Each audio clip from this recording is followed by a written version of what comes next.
ऊंचा सेन हमारे प्रखंड प्रतिनिधि, हमारे बड़ा भाव मोतिया के बड़े भाई सुजीत जी, विकास जी, और इस कार्यक्रम में उपस्थित मीडिया बंधु को मेरा बहुत बहुत स्वागत है, अभिनंदन है। चूँकि पिछले 10 वर्ष हो गए मुझे बाल संरक्षण के विभिन्न मुद्दों पर काम करते हुए, और पिछले 4-5 वर्षों का अगर हम कोरोना काल को हटा दें तो पिछले 4-5 वर्षों का जो अनुभव रहा है हम लोगों का, जिसका नतीजा हम आज इस रूप में देख पाते हैं कि जो 68.3% का झारखंड में प्रथम स्थान था बाल विवाह में गोटा का, और 18-19 में तात्कालिक उपायुक्त महोदया किरण पासी मैडम के निर्देशानुसार हम लोगों ने जिला प्रशासन, स्टेक होल्डर्स, जनप्रतिनिधि के माध्यम से काफ़ी मेहनत करा था पूरे जिले में, और इधर लगातार प्रयास किया जा रहा है जैसे जैसे सूचना मिलती है। नतीजा यह हुआ कि जो फैमिली हेल्थ सर्वे जो हुआ भारत सरकार के द्वारा 68.3% से घटकर यह आ गया 48.3, और यह हमारे लिए अभी भी हर्ष की यह बात नहीं है, क्योंकि ऊपर से हम तीसरे पौधान पे अभी आ पाए हैं। हमें नीचे से पहले दूसरे तीसरे पौधान पे आना है, और इसके लिए केवल जिला बाल संरक्षण पदाधिकारी की जिम्मेदारी नहीं है।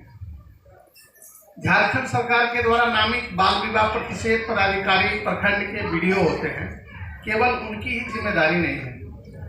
किसी भी समाज के कुरीति को समाप्त करने के लिए एक सामाजिक चेतना, एक सामाजिक प्रयास बेहद आवश्यक है, बेहद जरूरी है।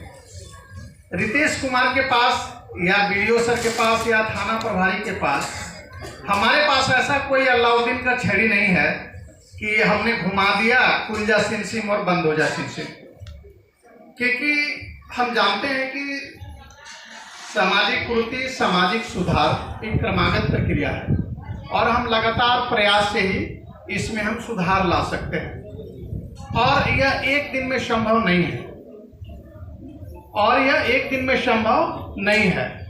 आपने देखा होगा पिछले कई वर्षों से pulse polio immunisation programme Bharat सरकार ने चलाया था, और शुरुआती दिनों में अस्पताल में हुआ करता था, फिर स्कूल में, फिर आंगनबाड़ी केंद्र में, फिर डोर टू डोर, तब जाकर आज हम कॉलर उठा के कह पाते हैं पूरे विश्व में कि आज मेरा देश पल्स पोलियो मुक्त देश है।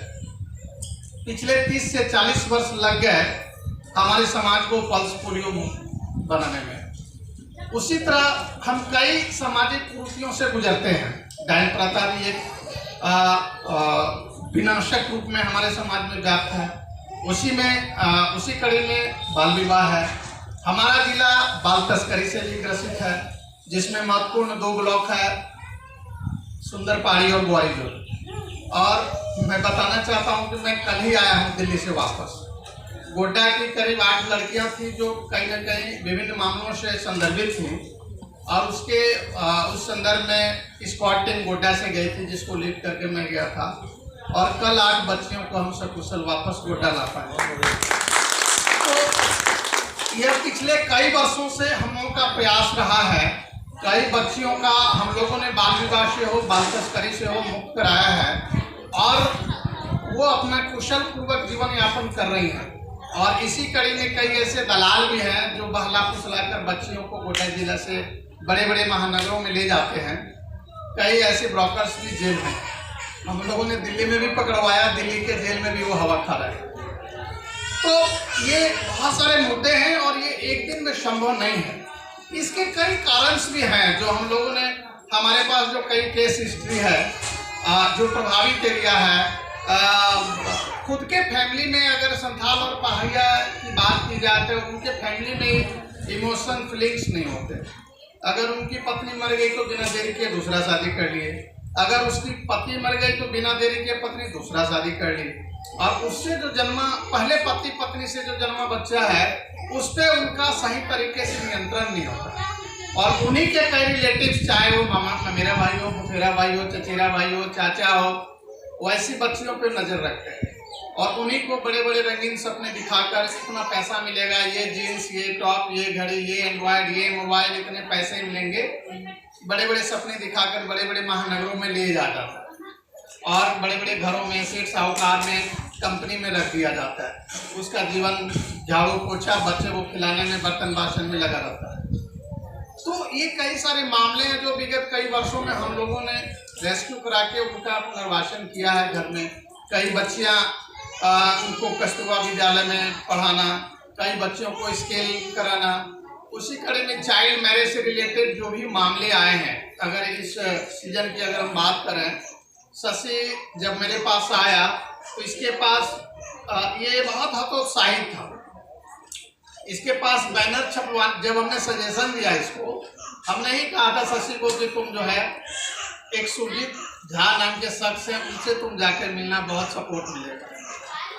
और जब इसको प्लानिंग बताया तुम ऐसे ऐसे कर सकते हो, मेरा जो भी सहयोग होगा वो 100 नहीं 1000% रहेगा।